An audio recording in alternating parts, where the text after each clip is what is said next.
So ayan po, isang mapagpalang araw po sa ating lahat. At dito nga po ay nagpabilibre si asawa ng merendahan dahil nakasahod po siya kay Facebook. Ayan po, lineflex po niya yung halo-halo. Ang sarap po kaya niyan. Ayan po, kaya po sa mga content creator na nagsisimula pa lang, huwag po tayong mapagod o magsawa. Ayan po, sama-sama tayong umangat. Kain po tayo. Unang sahod po yan. Pablo out po ng asawa ko sa amin.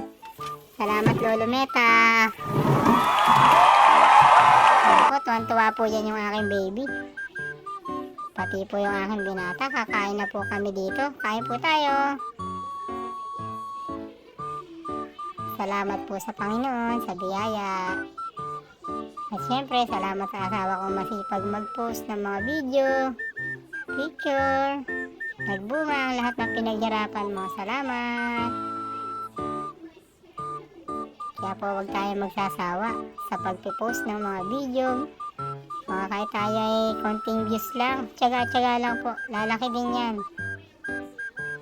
Ayan, napakasarap po ng merienda namin. Katas ng unang sahod kay Facebook. Salamat po sa inyo.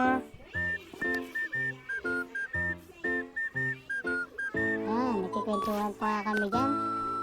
Tuwan-tuwa talaga kami sa hindi namin inaasahang biglang sahod. Bigla na lang po kasing may nag-pop up na message sa asawa ko galing sa PayPal. At sasahod na daw po pala siya. Ayan po. Transfer na lang po namin yung PayPal galing sa PayPal papuntang GCash. Kaya hindi na po kami nagpunta ng bangko para maklaim pa yung mga sahod niya. Ayan po, ang sarap. Salamat!